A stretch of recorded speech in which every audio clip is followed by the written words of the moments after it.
Amém, Jesus. Graças a Deus. Amém. Amém. Deus abençoe a todos de novo. Amém. O irmão é irmão do irmão Cleito? Não, né? O senhor?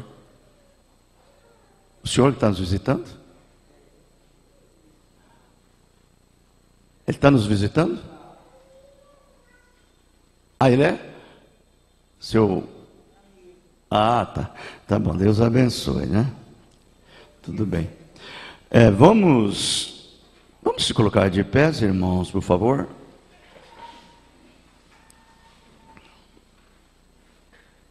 Vamos ler as escrituras que foi notificadas. Primeira carta do apóstolo São Pedro, no capítulo 1, verso 2. Eleitos segundo a presciência de Deus. Deixa eu ler de novo. Eleitos segundo a presciência de Deus Pai, em santificação do Espírito, para a obediência e aspersão do sangue de Jesus Cristo, graça e paz vos sejam multiplicadas. Aleluia, amém. Senhor Jesus, abençoe a sua palavra, e também com ela abençoa as nossas vidas. É no teu nome que nós te pedimos, agora, Senhor, e para sempre, o Senhor Jesus Cristo. Amém. Podeis assentar, irmãos, por favor.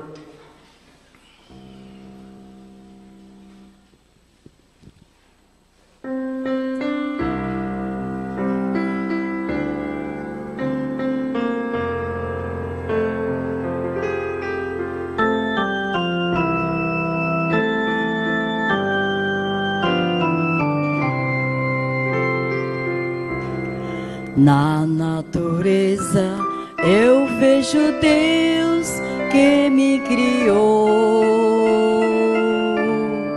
e no trovão eu ouço a voz do Criador.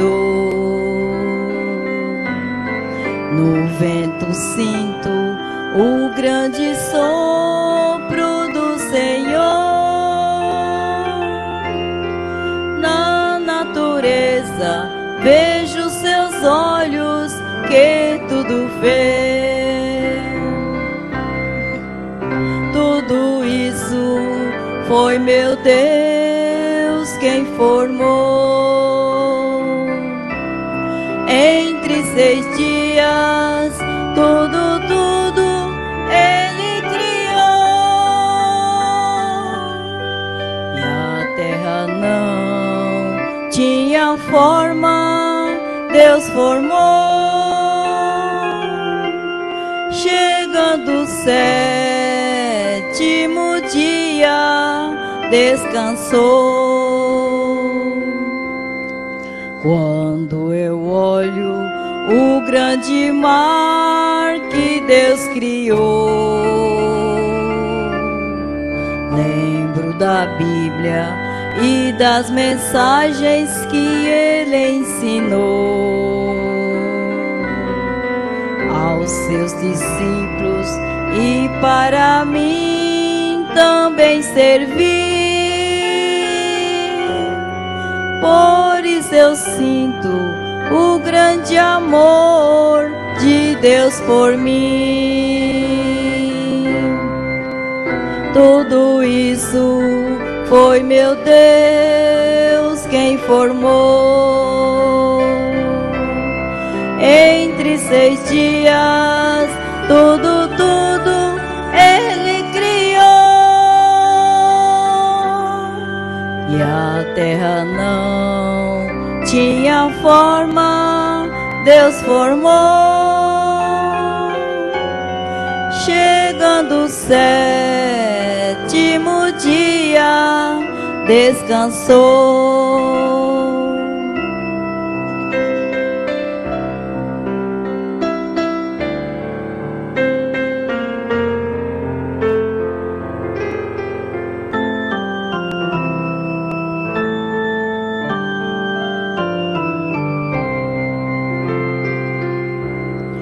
Olho pra cima e vejo o sol que Deus criou.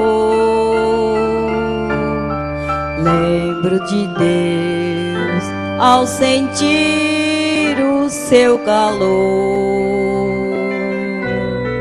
No vasto céu vejo as estrelas a iluminar.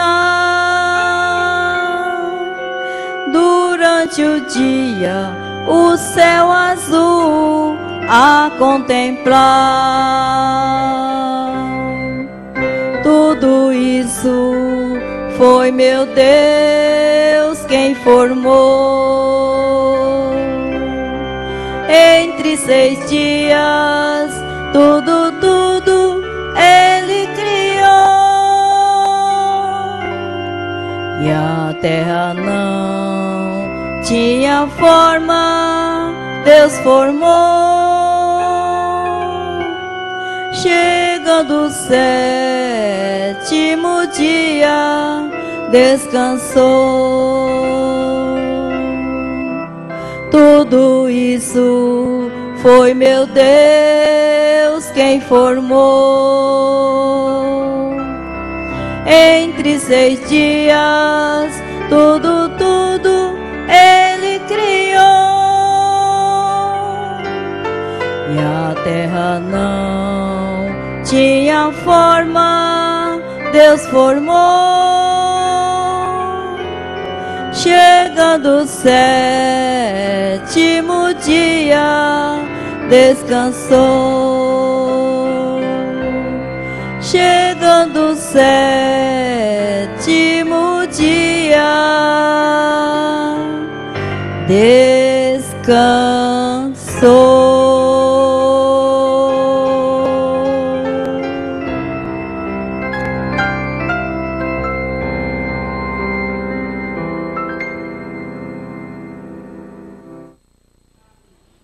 Amém, graças a Deus, amém?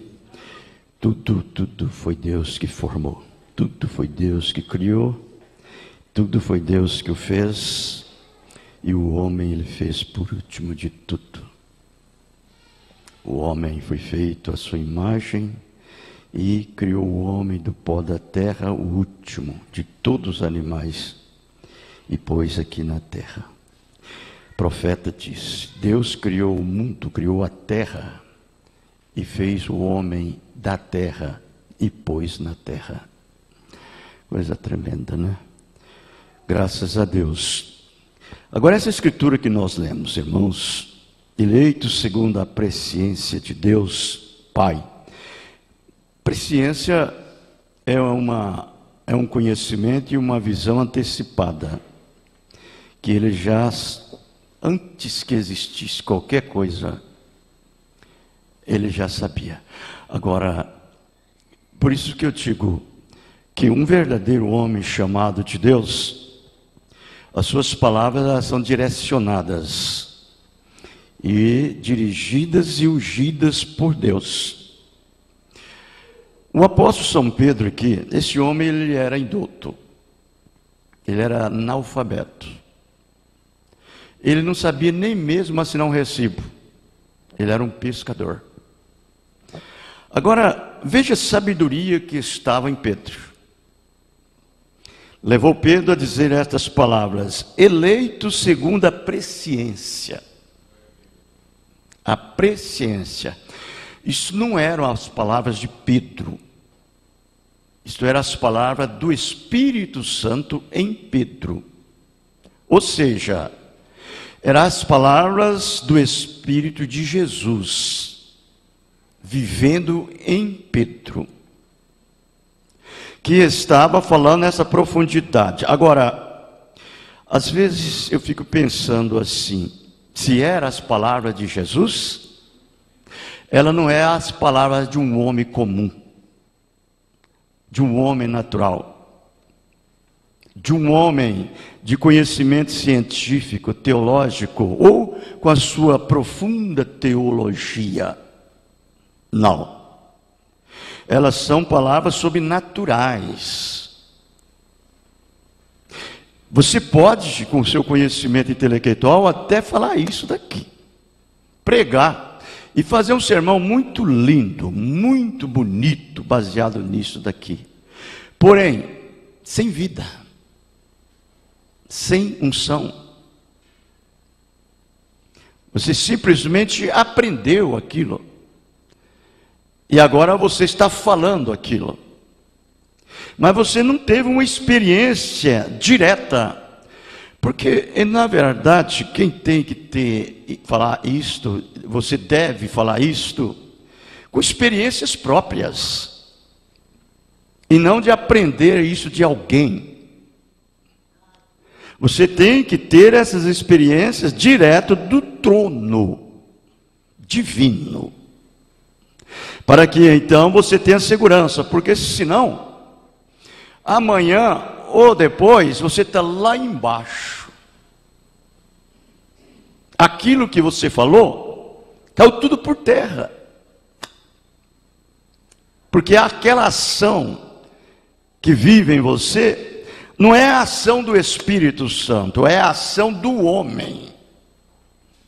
E o homem não pode sustentar a palavra do Espírito Santo. Quem sustenta a palavra do Espírito Santo é o Espírito Santo. Correto? Por isso que você vê as pessoas com a vida toda arruinada. Ele não tem estabilidade. Não tem segurança. E nós temos a maioria são cristãos nominais. São cristão natural. E nós devemos ser cristãos sobrenaturais. Vejam. Agora, para nós aqui que cremos em eleição, você sabe que a lã não pesa para a ovelha. Não.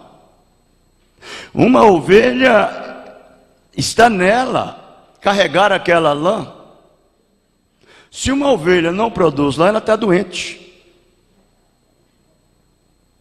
Não é mesmo? O pastor deve cuidar daquela ovelha, dar as vitaminas, as proteínas, o alimento de ovelha, para ela produzir lã. E nós sabemos, irmãos, que isto que Pedro está dizendo aqui, olha, eleito segundo a presciência de Deus Pai, em santificação do Espírito. Vejam, em santificação do Espírito. É lógico, é uma coisa completamente lógica. Se é uma santificação do Espírito, então aquela pessoa que tem o Espírito Santo vivendo nela, logicamente, ela é santa. Isso eu já estou falando na lógica, porque não pode você ter o Espírito Santo e ser imundo, nojento, fédido. Eu não quero dizer porque você não toma banho. Não é isso. Fédido para Deus não é você não tomar banho, não. É uma alma rabugenta. É uma alma imunda, que é a sua natureza de pecado. Você pode até vir à igreja, pode assistir uns sermões como este, pode ouvir o pregador falar, estar na igreja cantando e louvando, e tem uma alma nojenta e fédida, que o Espírito Santo tem nojo dela. Por quê? Você é um cristão nominal, é um membro de igreja, um vernizador de banco. É verdade. Mas, quando essa santificação é do Espírito, o que sucede? para a obediência. Obediência e aspersão do sangue de Jesus Cristo. Ele é uma pessoa bem-aventurada, feliz. Ele nunca chorou e clamou por isto, mas Deus já conhecia ele por sua presciência. É um eleito para isto. Se ele é um eleito para isso, não existe empecilho para impedir ele chegar a esse lugar. E quando ele chega a este lugar, não tem capetas, demônios do inferno que tira ele dali.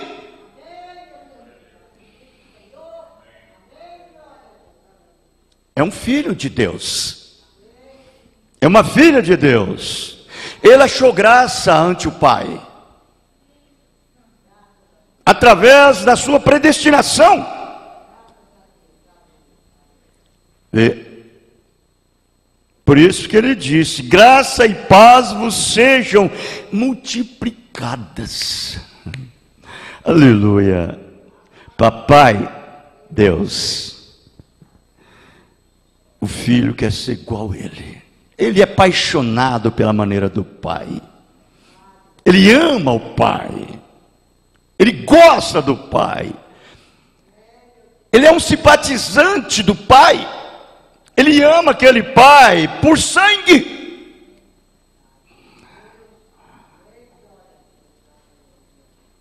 Ele gosta de viver a vida que o Pai vive. Do jeitinho que o Pai fala, ele quer falar. Ele é um imitador do Pai. Do jeito que o Pai age, ele quer agir. Do jeito que é o comportamento do Pai, ele também quer ter o mesmo. Do jeito que o Pai atua, ele quer atuar igualzinho. Por quê? Não é ele, é o Pai. Porque o Espírito Santo está vivendo em você. Você não produz os frutos do Espírito. Quem produz é o Espírito Santo.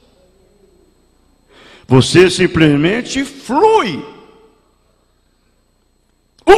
Os frutos do Espírito Santo, como um vento flui num prédio livremente, esse filho, essa filha também, flui dele o amor divino, o gozo, a paz, a longanimidade, a benignidade, a mansidão, a fé, a bondade, a temperança. Isso flui dele, sem precisar de bater manivela, sem precisar de manufaturar nada. Está nele ali. Ele deseja estar identificado com o Pai 24 horas. Ele tem, irmão, um fervor tremendo para a obra do Pai. O Pai Deus. E outros não têm. Outros não possuem isso. Eles não têm ânimo para isso. Eles não têm estímulo para isso. Não. Por quê? Quem faz é Deus. Uns para ele não está nem preocupado. Se eu não for hoje na igreja, eu vou depois, tá? Se eu não tomar dessa ceia, eu tomo da outra. Vai ter outra ceia, eu tomo dela. Isso é o crente nominal. Ele vem na igreja por tradição. E é uma tradição que Deus tirou de nós, foi esta. E nos deu no lugar revelação. Aleluia! Amor divino! Ele faz isso porque tem algo dentro dele que impulsiona a fazer. Faz com que ele faça isto. Vejam bem, voltando lá no Velho Testamento, dê uma reflexão, faz uma reflexão a respeito do Velho Testamento. Veja se aqueles israelitas verdadeiros, que cria nos mandamentos de Deus com sinceridade, com honestidade de coração, de espírito, e sabia que aquilo dali era dado por Deus. Eles eram temerosos, eles obedeciam aquilo. Todo dia, quando eles vinham para o culto, eles sabiam que a forma de identificar-se as suas vidas com Deus era através do sangue de um cordeiro inocente. Eles vinham. Irmãos, se você olhar pelos olhos da fé, você pode ver aquele pai, aquela mãe, aqueles filhos saindo dos seus lares com um cordeirinho. Você já imaginou se Deus exigisse de nós hoje também isso? Um cordeiro, naturalmente, você tem que ter na sua casa, ou tinha que ter na sua casa, e trazer aquele cordeiro amarrado e vir para a igreja, e chegar aqui, e ser oferecido aquele cordeiro no seu lugar. Eu lhes perguntaria, como que você encontraria nesse momento? E aquilo deveria ser feito com honestidade, com uma sinceridade verdadeira do coração. Porque mesmo aqueles verdadeiros filhos de Deus lá atrás, aqueles judeus, eles fazendo aquele sacrifício de cordeiro, eles faziam por revelação. A prova é que quando eles começaram a encarar a coisa no natural, por tradição, Deus cortou deles o sacrifício. Porque fedeu nas narinas de Deus. Deus não aceitou mais. Deus não aceita. E Deus sabe muito bem o meu coração, o seu. Ele conhece a sua adoração, o seu louvor, o seu culto, a sua oferenda, a sua oferta, o seu sacrifício. Aleluia. E eles saíam de casa e vinham com toda sinceridade. Imaginem. Todos chegavam diante do tabernáculo, diante da igreja. Ela já era pronta e preparada ali. Tinha a bacia para lavar o sacrifício com a água. O sacerdote estava ali para olhar aquele cordeiro, porque ele deveria ser puro, ele deveria ser perfeito, ele não poderia ter defeito, ele não poderia ter mancha, para oferecer a Deus. Isso é um tipo do meu culto, do seu.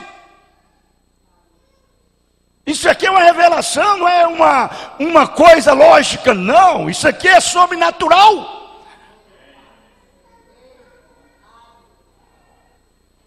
Esse crente que enfrenta isso daqui pela barriga, está perdido. Ele não vai suportar o peso, a pressão. Ele cairá. E aqueles sacerdotes olhavam aquele cordeiro, examinava e via que ele era perfeito, não tinha mancha, não tinha nenhum defeito. Levava na bacia da água da separação e lavava o cordeiro. Lavava o cordeiro, depois levava para a bacia do sacrifício, ali, aquele altar do sacrifício, e ali o sumo sacerdote molava o cordeiro. E aquele pecador então colocava as mãos na cabecinha daquele cordeiro, e ele sabia que aquele cordeiro estava tomando o seu lugar. Vejam isto. Eu estou lendo agora, identificados com Cristo. 79:80. No Velho Testamento, quando um homem queria se identificar-se, na casa de Deus, era aqui. Porque você sabe, você é a casa de Deus, como esse lugar é a casa de Deus. Você sabia disso? Esse lugar aqui é onde nós congregamos, irmãos, reunimos, é a casa de Deus. Esses aparelhos que você vê aí, isso aí não é para ser usado por nada, é só na obra de Deus. E vou dizer para vocês, os técnicos de som, se vocês souberem que tiver alguém usando esses aparelhos aí da igreja para fazer algum trabalho deles, vocês me contam. Isso não pode.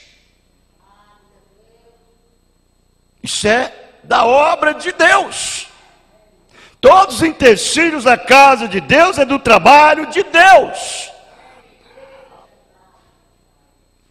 Isso é verdade. E esta é a casa de Deus, você é a casa de Deus. Aleluia. E eles vinham, traziam o seu cordeiro, para identificar na casa de Deus. Você traz o seu culto, o seu louvor, a sua adoração, a sua oferta, e deve estar identificada na casa de Deus um cordeiro que está em você. Um cordeiro. E eles sabiam que o cordeiro estava livre do pecado, porque ele não conhecia o pecado. E ele ia e tomava o cordeiro e colocava sua mão sobre a sua cabeça e confessava os seus pecados. E pela fé, vejam bem, pela fé, ele transferia seus pecados para o cordeiro, e a inocência do cordeiro voltava a ele. Pela fé. Então, lá no Velho Testamento, mesmo eles fazendo essa obração de cerimônias de animais, tinha que ser pela fé. Porque você já imaginou uma coisa dessa? Você colocar as mãos sobre a cabeça de um cordeiro natural lá, e não ser pela fé? Sabendo que a vida daquele cordeiro estava tomando no seu lugar da sua vida, e que os pecados que você tinha estavam passando tudo para aquele cordeiro. Tinha que ter fé, porque você não estava vendo. Vejam, até lá tinha que ter fé. E então o cordeiro morria. Por quê? Era um pecador, tinha tomado o lugar do pecador.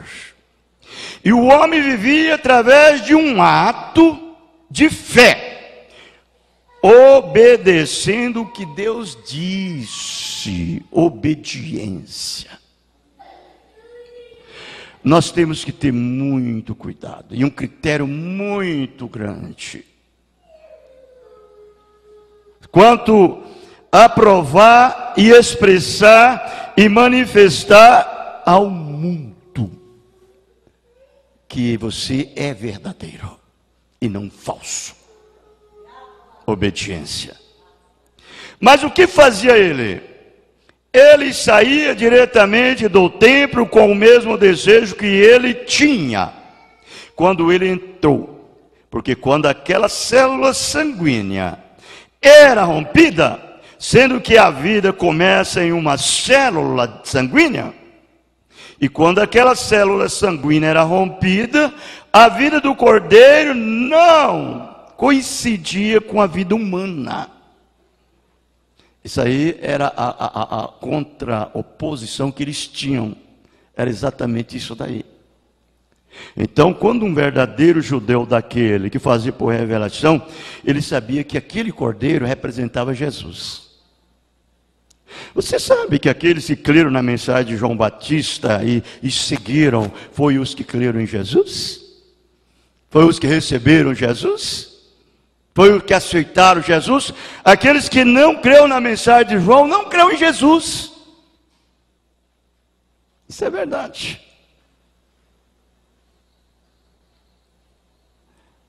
Então vejam, eles sabiam, a vida não coincidia com a vida humana, porque era um animal, vida animal. O homem saía com o mesmo desejo que ele tinha, portanto, ele cometia pecado continuamente, o tempo todo, outra vez. Porque o sangue de touros, de novilhos e de ovelhas, carneiros, não pode tirar o pecado do pecador. Ele só faz cobrir, porque era um ato de um cordeiro natural, era o sangue de um cordeiro natural, era uma química de um cordeiro natural. A célula de vida que estava naquele sangue ali era de um cordeiro animal, e aquela vida não podia coincidir com a vida do ser humano. Era um tipo somente. Era um tipo. Por isso que nós vamos ver que o poder que estava no sangue daquele animal não era o poder que está no sangue de Deus. Não é. Por isso que você vai ver que quando Saul se tornou inimigo de Deus, por não obedecer à palavra, não obediência à palavra, ele se tornou um inimigo de Deus porque foi desobediente. Oh, como isso é terrível. Aí então Deus não falou mais com ele, nem em sonho, nem em Urim-Tumim, e nem pelos profetas. E ele ficou numa situação terrível, desesperada. Você já imaginou Deus virar as costas para uma pessoa, irmãos, e não falar com ele mais? Você já imaginou nós chegarmos aqui dentro da igreja e não sentimos empolgados, não nos sentimos exortados, não nos sentimos corrigidos, não nos sentimos cortados, feridos pela palavra? Você entra aqui e fica como uma flor de parede, como uma estátua de gesso. Deus não fala com você. Continua a mesma vida, ou pior. Porque a tendência é decaindo, é decaindo, é decaindo, até a morte. Não fica como você estava. Cada vez que você vem aqui dessa maneira, você sai pior ou melhor. E nós queremos entrar aqui para sair melhores filhos, melhores cristãos, melhores irmãos, melhores pais. Aleluia! Ainda que me fere, que me corta, mas eu quero sentir a correção de Deus. Porque Deus corrige o que ama, e a sorte daquele que toma por filho.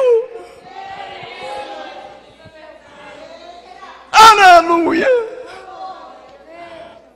Você entra aqui e não sente nada. Meu Deus, misericórdia.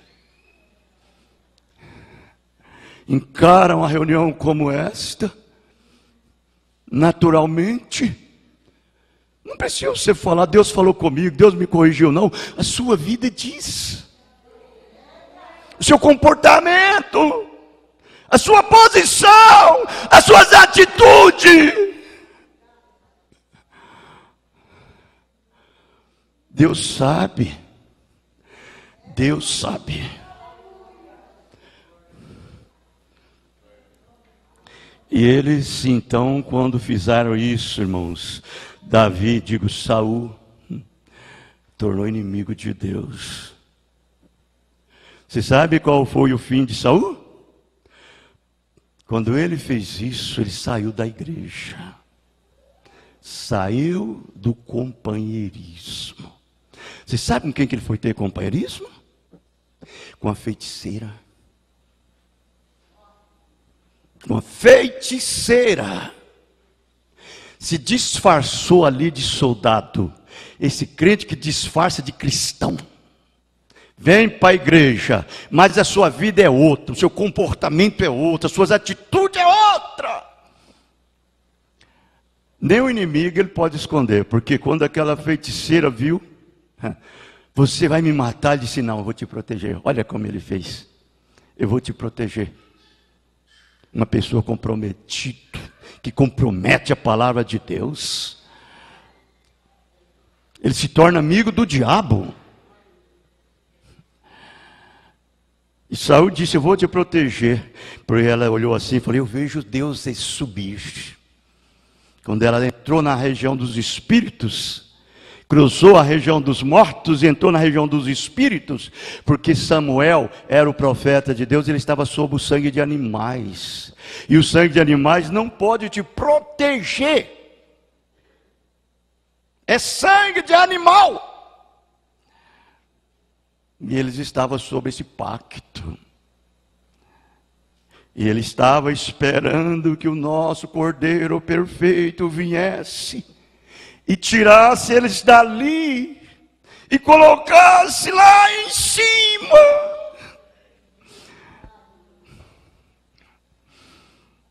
Eles clamavam por isso. E quando então ela disse, eu vejo Deus e subir, ele disse, traga-me aqui. Como é o jeito dele? Samuel nunca tinha mudado.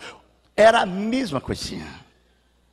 Era o mesmo profeta, o mesmo manto, o mesmo jeitinho, o mesmo Samuel, o mesmo cristão, o mesmo filho, a mesma filha de Deus. O diabo conhecia e sabia, ele é magro, de bigode, ele tem um manto, ele disse, é Samuel. O cristão, ele é cristão debaixo d'água, ele é cristão debaixo de canivete, ele é cristão na tribulação, na perseguição, na morte, ele não nega a sua raça. Esse crente comprometedor da palavra de Deus, compromete por causa disso, compromete por causa daquilo outro, e fica se trocando disto. Meu Deus, tenha misericórdia. Então quando ele chegou, que Samuel chegou diante dele, Samuel olhou para ele e disse, Saul, por que me inquietaste? Ele disse, Samuel, eu estou aflito, eu estou angustiado. Deus não fala comigo nem por sonho, nem por Uritumim, e nem pelo profeta. Aí ele disse, você não sabe que você tornou-se o inimigo de Deus? Por desobedecer a palavra? Samuel não foi popou ele não. Samuel não popou ele não. Samuel disse, amanhã, Saul, você e o exército de Israel e seus filhos vão para a batalha, e vocês vão tombar lá. E vai perder a batalha, nesta hora estarás comigo lá, de volta. Deixa. Mais uma profecia ele recebeu. Irmãos, a coisa é séria. E isto era sob sangue de animais. E eu pergunto agora que o sangue de Deus veio. Isso separa. É uma separação perfeita. Não é esse negócio de meio termo mais não. Eu acho que eu sou crente. Eu acho que eu creio na eleição. Eu acho que eu sou um predestinado. Eu acho? Como você acha? Mas, veja, chegou um tempo quando Deus nos fez um exemplo. Um exemplo. E Ele nos deu o Senhor Jesus. E quando um pecador coloca suas mãos sobre sua preciosa cabeça e confessa os seus pecados, e seus pecados são transformados, transferidos do pecador para Jesus, e a inocência de Jesus é transferida pelo Espírito Santo de volta àquela pessoa. E ele é uma nova criatura em Cristo Jesus. Aleluia. Agora mudou. Agora não é mais vida de sangue animal, agora é a vida do sangue de Deus. O sangue de Deus, sim, ele coincide com o seu. ele entra dentro do seu e dissipa todo o amido de sujeira, de imundície, de pecado. Cada demônio, cada espírito é dissipado de você. Aleluia. Oh, como isso é gostoso. É aí onde eu desejo estar identificado. Você deseja? Amém. A Bíblia diz: nenhum pecado conheceu ele. Foi feito pecado por nós. E a razão pela qual ele sofreu foi pelos nossos pecados. Não é mais do que correto, não é mais do que nosso dever olharmos para estas coisas e vermos que esse desejo que temos, que Deus colocou em nós, aleluia, é o desejo do Espírito Santo. Você tem saudade? Eu tenho saudade disto. Eu tenho saudade, meus irmãos. Eu tenho saudade da igreja. Eu tenho saudade do companheirismo. Eu não suporto ficar em casa, irmãos, longe do companheirismo. É aqui que eu sinto uma aproximação bem íntima do Espírito Santo de Jesus. Eu com você, você comigo. Essa comunhão. Eu não sei como tem crentes que suportam ficar lá longe, fica com o pescoço esticado, parecendo um ganso, de lá olhando, e não tem esse clamor, esse ardor por dentro, este amor. Olha, isso é de nós, para criar em nós, para nos fazer desejar ser como Ele. Quando Jesus estava aqui na terra, Ele nos amou até o fim. Até o fim. São João 13, a parte B daquele versículo. Primeiro versículo. Ele nos amou até o fim. Correto? Eu digo, aqueles filhos de Deus fariam aquilo em obediência a palavras, e eles tiveram êxito naquilo. Eles tiveram êxito naquilo. O pai de Simão Pedro e de Tiago, de André, eles falou para eles: olha, meus filhos, eu não vou viver até lá para me ver o Messias. Não vou morrer antes. Mas eu vou ensinar a vocês que quando ele aparecer, vocês conhecerão. Aleluia. Ele é diferente, meus filhos. Ele é diferente dos fariseus. Ele é diferente dos filisteus. Ele é diferente dos herodianos. Ele é diferente de Pilatos. Ele vai fazer a diferença nos olhos de vocês. E vocês vão conhecer. Aleluia. É o que Deus faz, a diferença para um filho. Para uma filha, ele conhece o pai. Um dia, Jesus estava no meio daquela multidão. E André viu Jesus. Quando André viu Jesus, ele correu. Chamou Tiago. Foi Tiago, né? Filipe, né? Natanael. Foi Natanael, ele chamou Natanael. Correu lá e chamou Natanael. Venha ver se aquele não é o Messias. Natanael estava com 2 dias orando debaixo da figueira. Orando. Clamando pelo Messias. E quando ele chegou, que ele chegou bem na presença dele, ele apontou para ele: eis aí um israelita em quem não há dolo. Ele disse: Senhor, quando me viste? De onde me conheceste? Ele disse: 2 dias atrás eu te vi debaixo de uma figueira orando. Quando André foi te chamar, André sabia, Simão Pedro sabia, porque ele falou o nome do pai de Pedro e falou o nome dele. Ele disse: é o Messias, que meu pai disse que ele viria. Eles não titubearam, irmãos, não largou ele mais, não largou o pé dele mais por nada. Você pode ver que aqueles discípulos, aonde Jesus pisava, eles pisavam. Aonde Jesus andava, eles andavam. Aonde Jesus estava, eles estavam. Eles eram tidos até como irresponsáveis. Parece que eles tinham perdido a responsabilidade com mulher, com filho, com família, com parente. Agora eles estavam nucleados só em Jesus. Até o ponto que quando aqueles 70 se escandalizaram em Jesus e foram embora, ele virou, ficou 12. Ele virou: olha, ficou 12. Vocês não querem também retirar? Pedro tomou a palavra e disse: para quem iremos nós, Senhor? Nós nunca vimos um fariseu fazer o que tu faz. Nós nunca vimos uma denominação fazer isto.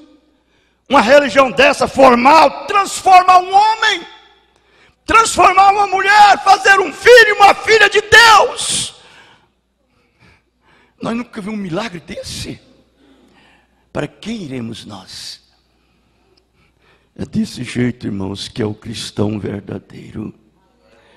Desse jeitinho.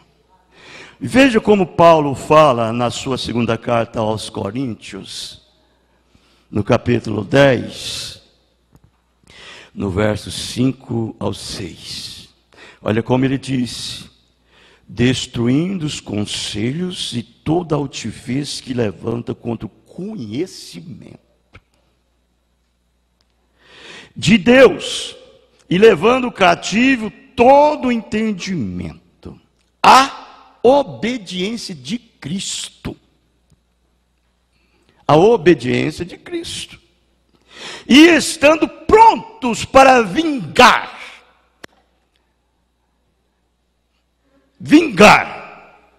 toda desobediência, quando for cumprida a vossa obediência. Você quer vingar a desobediência? Obedece. Quem pode, manda. Quem tem juízo, obedecem. Isto é a verdade. Correto? Aí está a coisa inteira, irmão. Esse é o lugar do crente. Obedecer a palavra. Obedecer a palavra. A arca, parágrafo 106 ao 112, ele diz bem assim: Noé não podia entrar na ira. Noé não podia entrar na ira. As águas do julgamento. Eu vejo isto agora. Vocês compreendem isto? Veja, ele não podia vir a juízo, pois havia uma expiação entre ele e o julgamento. E o julgamento era a água do mundo. Era o julgamento. Você sabe que Noé não entrou no julgamento. Noé passou por cima do julgamento. Ele passou, salvo, do outro lado. No julgamento não vai ter nenhuma salvação. Ninguém vai ser salvo no julgamento. Todos aqueles que chegaram no dia do trono branco, no grande trono branco, da presença do Todo-Poderoso para ser julgados, ali não vai ter chance para ninguém. É julgamento. É julgamento. O que você fez de cá, você vai aparecer ali e vai ser julgado por aquilo. Se você fez do lado de cá o bem vai falar por você no julgamento. Se você fez as coisas má aqui, as coisas má vai falar por você no julgamento. Você vai ser julgado. Não é Jesus que vai dizer você fez isso, você fez aquilo. Os seus atos, as suas obras, as nossas obras agora está sendo televisionada na grande televisão do Espírito Santo. Está sendo gravada no grande gravador de Deus. No dia do julgamento ele vai rodar só a sua fita da sua vida. E você vai ver você fazendo aquelas coisas. E você vai ser julgado por você mesmo. Pelas vossas palavras vos serão justificados. E pelas vossas palavras vos serão condenados. Vejam? Vai ser isto, irmãos. O que é que você pensa que é o mundo? Você pensa que o mundo é infinito? Nada, o mundo não é infinito, não. O mundo não é infinito. O mundo é finito. Essa população que nós temos, essa ordem, esse cosmos de indivíduos, de pessoa, a natureza, aqui embaixo, é limitado. Diante de Deus é como uma gota caindo dentro de um copo de água. Muito pequenininho. E esse grande sistema de Deus vai passar diante dos homens e eles vão ver pecados ocultos, assassinatos. Olha, irmãos, que ninguém descobriu, que você pensa que escondeu dos homens, está nos olhos de Deus. E naquele dia do julgamento vai passar diante do público, diante de todos que estão ali para ser julgado. E você vai ver assassinando, você vai ver cometendo esses atos, você vai ver cometendo as imundícias, você vai ver roubando, você vai ver deflorando, você vai ver fazendo tudo no dia do julgamento. Ai daquele que não estiver sob o sangue. Ai daquele que vai ter que enfrentar o trono branco para ser julgado. Coisas ocultas, escondidas, que nem mesmo a ciência descobriu. Ninguém descobriu. Será manifesta naquele dia no trono branco. Mulheres, mulheres vai dizer assim: eu nunca fui uma prostituta, eu nunca conheci um outro homem a não ser o meu marido. Ela é um lírio para ele. Diante de Deus ela vai passar como uma adúltera, uma prostituta. Vejam. Por quê? A forma de você vestir, andar, se assentar e levantar e agir e atuar. O seu comportamento vai manifestar naquele dia. É o julgamento. Se você vai entrar no julgamento naquele dia salvo, você é salvo do outro lado. Você não vai ser salvo ali, você já vai entrar salvo. Essa é a diferença. E quando o martelo ali bater, você vai ter uma sentença: entra, meu servo bom e fiel, para o gozo do seu Senhor. Porque será como disse Jesus: as virgens nestas e as virgens prudentes. E seria separada como um pastor separa as ovelhas dos bodes. Não existe ovelha ali. As ovelhas estão na aprisca do Pai. A noiva, os eleitos, estão ajudando ele julgar. Por isso que o profeta Daniel, ele olhou e viu que desceu um grande trono. E um ancião de dia foi colocado diante do trono, milhares e milhares assentados no trono lhe servia. E milhões de milhões estavam diante dele sendo julgados. Vejam. Aleluia, que coisa. Então, e o crente em Cristo está salvo e seguro. Amém? Não pelos seus próprios méritos, mas na obediência. A obediência para entrar na arca. A arca não é o tabernáculo da fé, não. A arca não é a igreja ciclana, a igreja beltrana, não. A arca é a palavra, é Cristo, Ele é a palavra. A única coisa que Noé teve que fazer foi entrar na arca. Só isso. Ele não teve nem mesmo que fechar a porta. Deus mesmo fez. Entrar. Isto é tudo que o crente tem que fazer. É entrar pela fé em Cristo. Deus cuida o restante disso, irmão. Olha, irmã, Deus cuida. Entregai os seus cuidados e a sua ansiedade de Deus, que Ele cuida de vós. Amém? Entregai a Deus. Aquele que ouve as minhas palavras e crê naquele que me enviou, tem vida eterna e não passará pelo julgamento, passará da morte para a vida, na arca, seguro para sempre. Amém? Deixa o julgamento balançar lá e, se quiser, você permanece ali dentro. Como que nós entramos nesse lugar? Bem, pastor, eu acho que foi o dia que eu criei, eu aceitei Jesus, e eu vim aqui, fui batizado no nome de Jesus Cristo, e aí o Senhor pegou o meu endereço e colocou o meu nome no livro da igreja, e daquele dia eu se tornei a pessoa mais ofertista, mais dizimista, e se tornei isso, se tornei aquilo, o crente mais fervoroso. Não, não é assim não. Não é assim que você entra nesse lugar, não. Obediência. Obediência à palavra, Ele te dá o batismo do Espírito Santo, batizando você em seu corpo.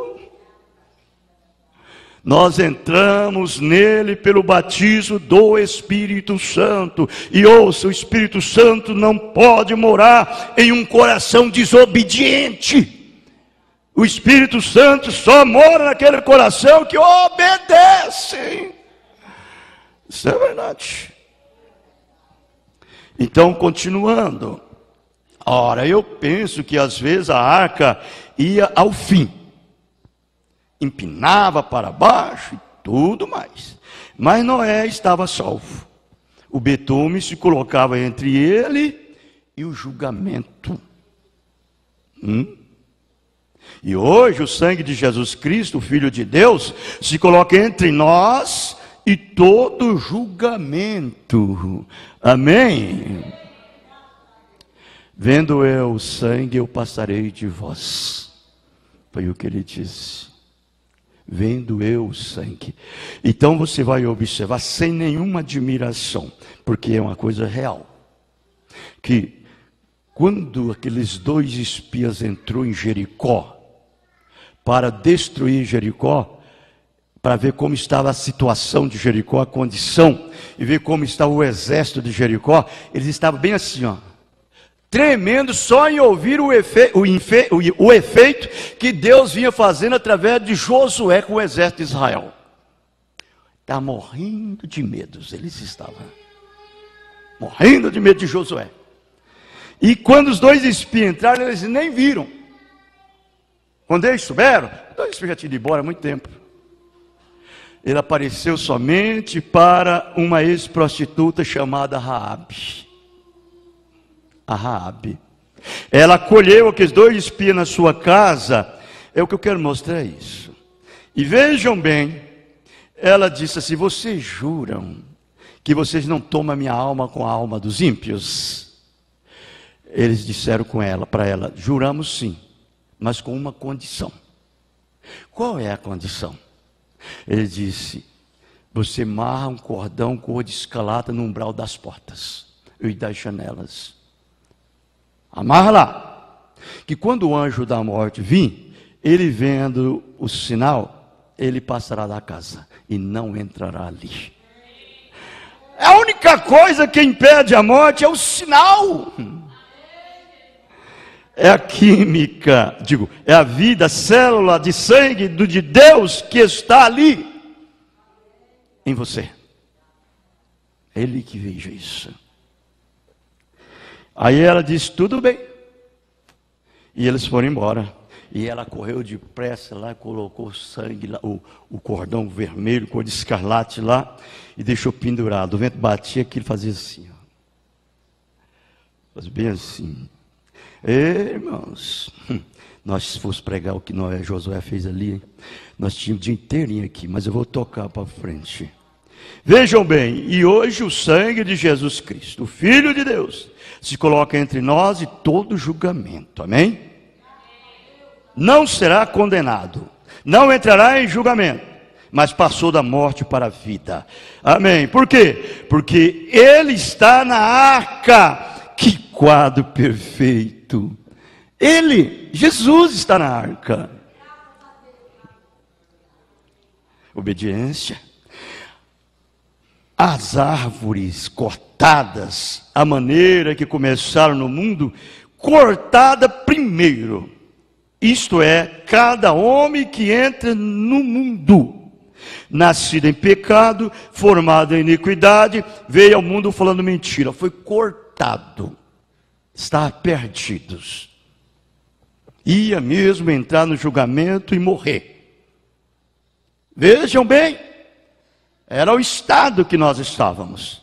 Através de pecado, em pecado concebeu minha mãe, em iniquidade fui formado, e ao mundo eu fui falando mentira, por natureza, cortado e separado de Deus, como uma folha seca caída de uma árvore sem vida. É nosso estado, irmãos.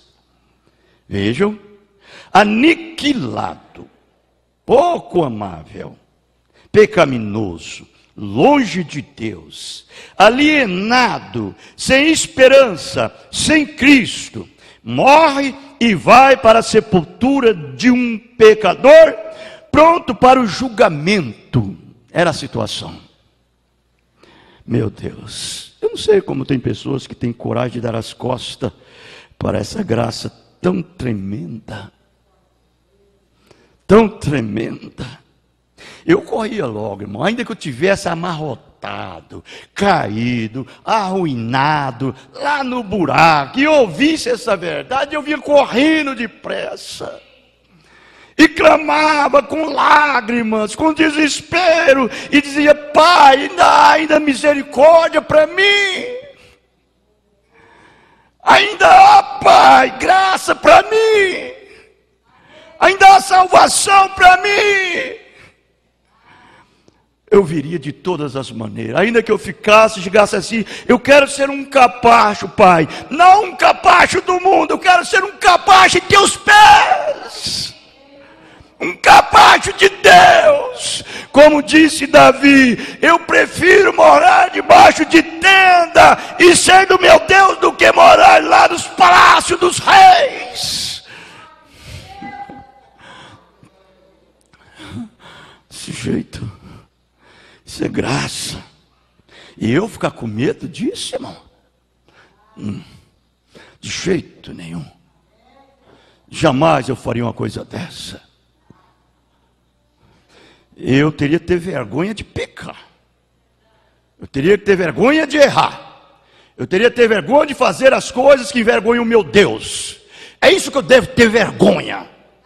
Mas de vir consertar e pedir perdão e clamar por misericórdia, não.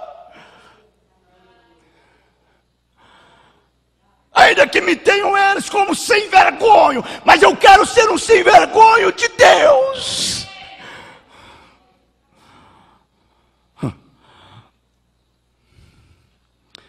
Desse jeitinho. Então a palavra chega, mais afiada do que uma espada alguma de 2 gumes, corta a árvore, corta todos os galhos, todos os espinhos. É para isso que nós estamos aqui. É para isso que nós viemos na igreja. Eu não venho na igreja só para tomar da ceia, não, irmãos. Meu Deus, misericórdia de mim. Eu quero estar todos os cultos aqui para ser moldado, tecido e cortado e julgado pela palavra hoje, para não ser julgado no trono branco. Eu não fui feito para enfrentar o trono branco, eu fui feito para poder ser julgado agora, pela palavra. É ela que me julga. Ela que molda o caráter dela na minha vida. O meu caráter é absorvido no caráter dele. Então vejam, corta a melhor parte disso. É maleável, amém? Na mão do construtor Cristo. Então sua vida foi derramada no Calvário, de forma que através do derramamento do sangue, ele pudesse fazer um pacto para proteger o homem que está na arca de segurança. Oh, que coisa, que quadro! E então, a fim de obter o betume colocado, o Espírito Santo entrar na minha vida, na sua vida. Quem pode obedecer? Quem pode obedecer esta palavra? Ninguém. Não há nenhum homem que obedece esta palavra. Mas quando nós recebemos essa palavra por revelação, irmãos, e ela é manifestada em nós através da obediência, por meio do Espírito Santo que nos é dado, o amor divino produz essa fé divina que dá a você essa tremenda vitória no amor de Cristo. Isso é verdade. Aí então isso é expressado na sociedade, a igreja, o público, a todo mundo. Você crê assim? Paulo fala isso aos romanos. Quando isso é dessa forma, irmãos, expressado a todo mundo, isso significa que Deus está no seu coração. O Espírito Santo está no seu coração. Para mim aqui na terra só Jesus. Eu não quero mais nada.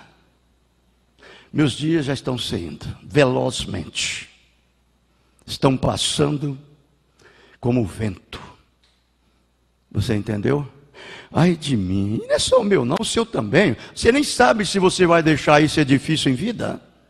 Você nem sabe se amanhã você está em vida, ou se amanhã está dentro de um caixão morto aí.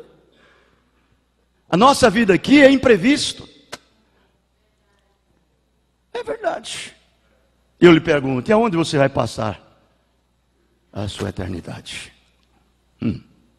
Agora, quando isso é expressado a todo mundo, Romanos capítulo 16, o verso 19, ele diz assim, ó, quando a vossa obediência é ela conhecida de todos,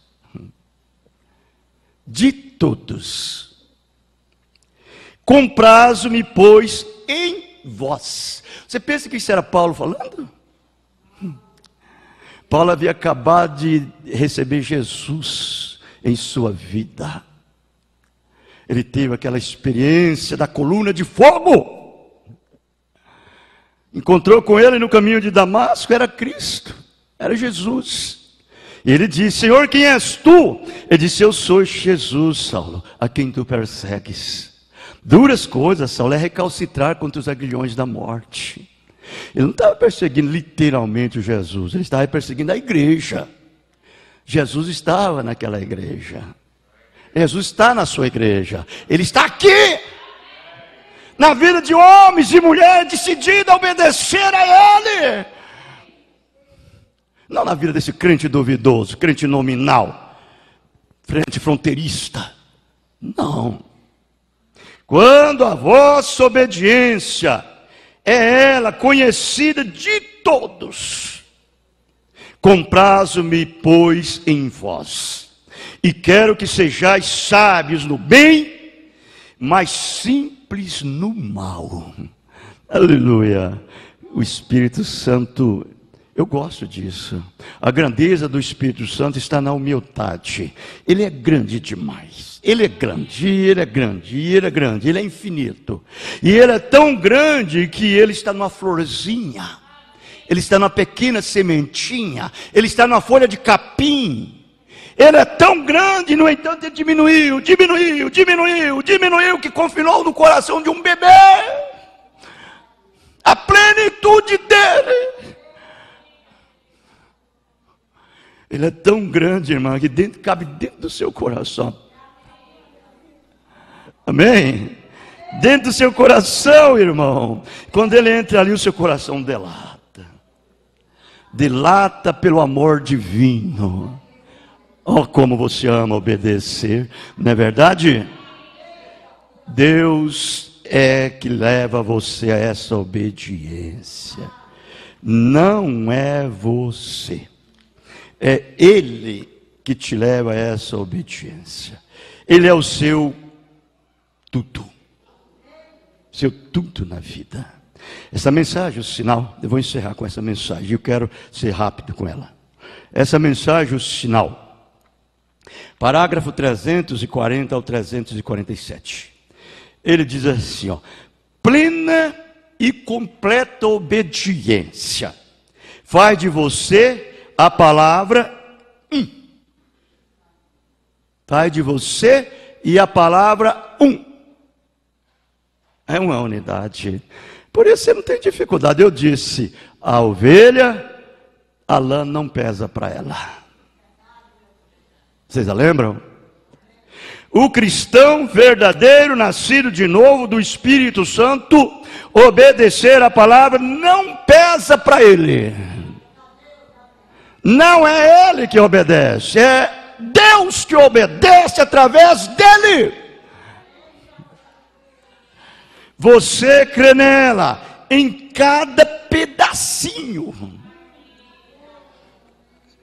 E ela toda está em você. E você a observa operando através de você. O Espírito Santo, a perspicácia, a sabedoria do Espírito Santo, a prudência do Espírito Santo na sua vida, leva você a observar toda a sua vida se está completamente identificado com o sangue e a palavra. Esse crente desazerado, não, desesperado, não, que anda doido por aí, descabeceado, agitado, não. Você descansa. Você não vai com um grupo de comportamento duvidoso. Está vendo? Você é um cristão. Não importa o que alguém diga, isso nunca lhe tocará. Oh, mas dá vontade de pregar aqui. Mas você está em Cristo. Você está o mais seguro possível. Eu tenho que falar. Você entrou de véu adentro. Você está no lugar santíssimo. Um véu de 40 pés caiu por trás de você. Ninguém pode chegar a você, a menos aquele que entrou pelo mesmo caminho que você entrou. Mesma porta, o mesmo batismo, o mesmo Espírito. Irmãos, não significa porque nós estamos aqui um pertinho do outro que nós estamos no mesmo lugar, não. De jeito nenhum. Não se ilude com isso, não. Não se iludem, não. Quando a morte bate na porta, ela não tem controle. Veja, de modo algum. Por quê? É só o passar daqui para lá. Idade não significa nada. Você já está além da idade. Você está na eternidade. Quando nós entramos nesse lugar, irmão, nós estamos no eterno.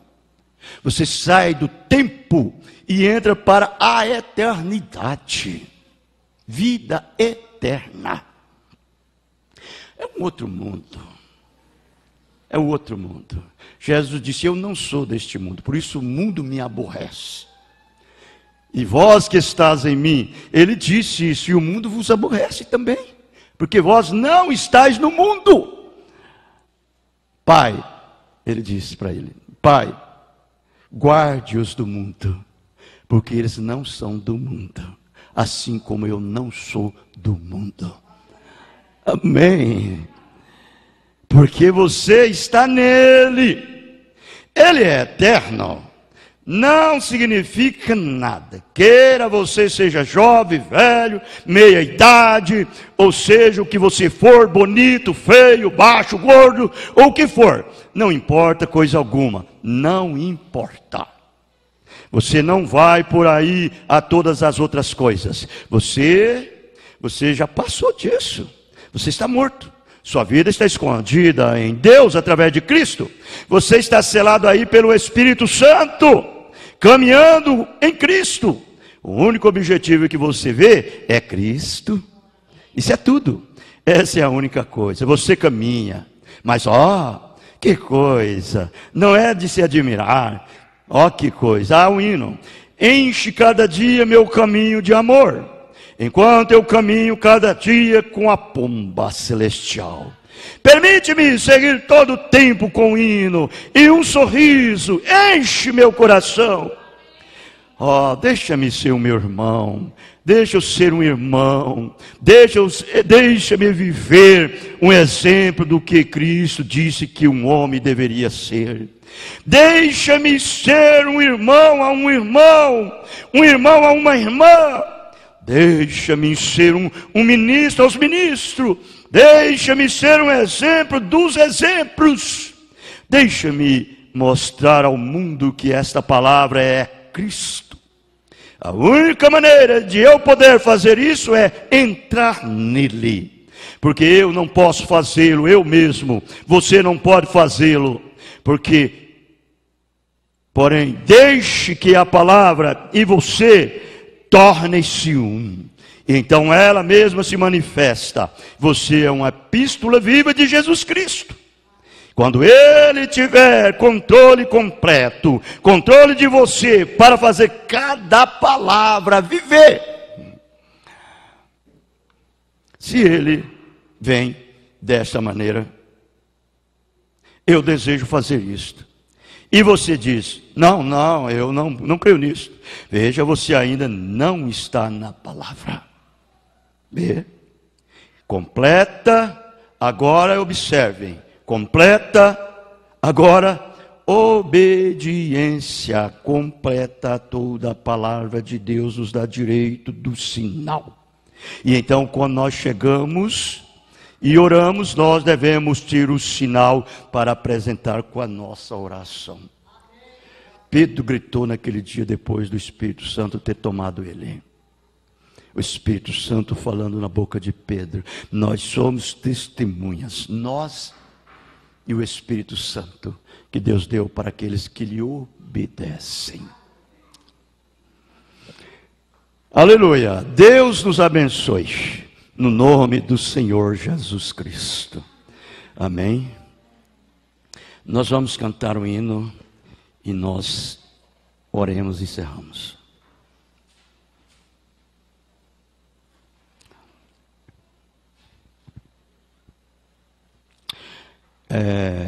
Tem esse hino aqui, irmãos, de Feliciano do Amaral, aquele... Esqueci o tema daquele, eu dei vontade de cantar esse hino, mas eu acho que não tem ele aqui não. Minha fé. Ele é bem pequenininho, um hino pequenininho. É um hino gostoso.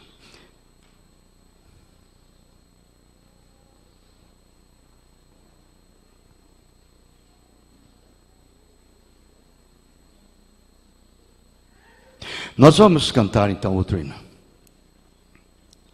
Nós vamos cantar o hino 240. Jesus me ama.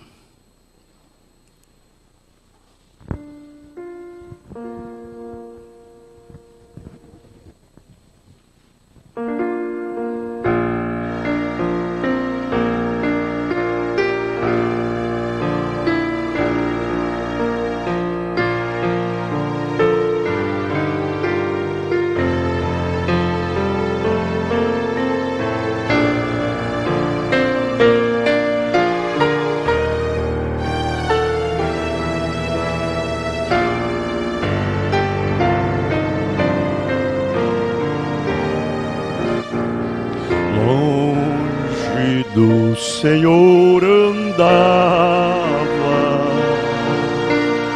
no caminho de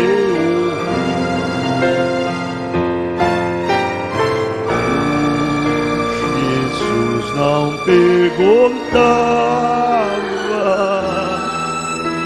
nem queria o seu amor,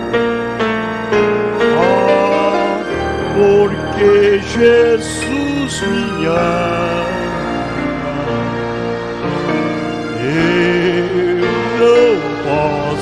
lhe explicar,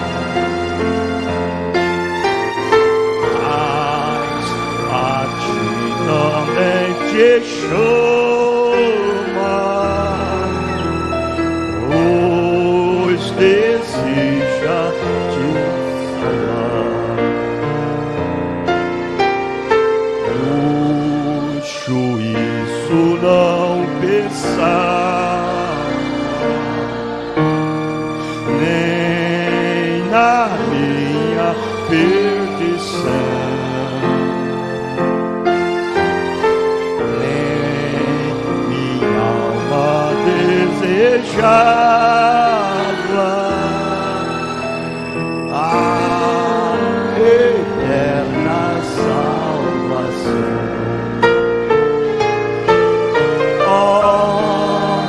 Porque Jesus me ama, eu não posso lhe explicar, mas a ti também te chama.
Aleluia, Jesus, amém, Senhor.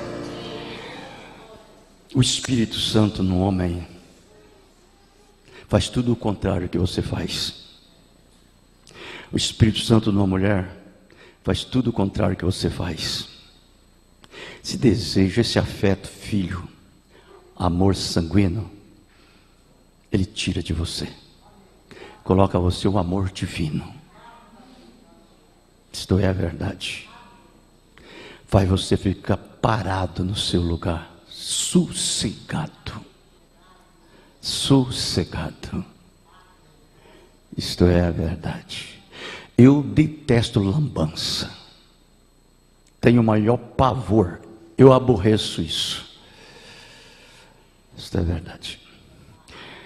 Deus nos ajude. Se é um caso errado, eu vou levar para a sepultura ou vai ser até eu ser transformado no arrebatamento. Mas eu gosto da coisa pura, limpa, justa, perfeita.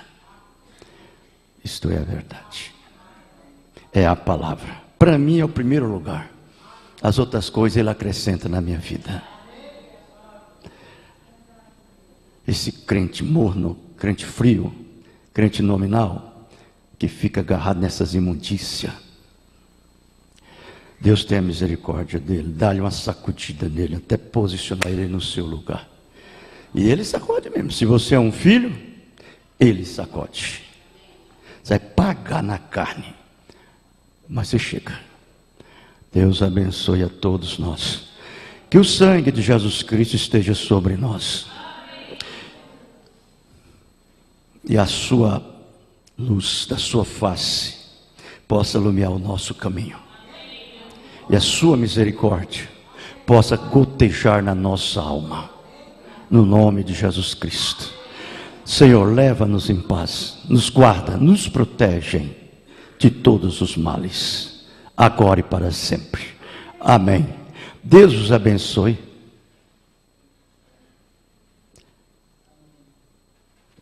Deus os abençoe. Abençoe o outro no nome do Senhor Jesus Cristo.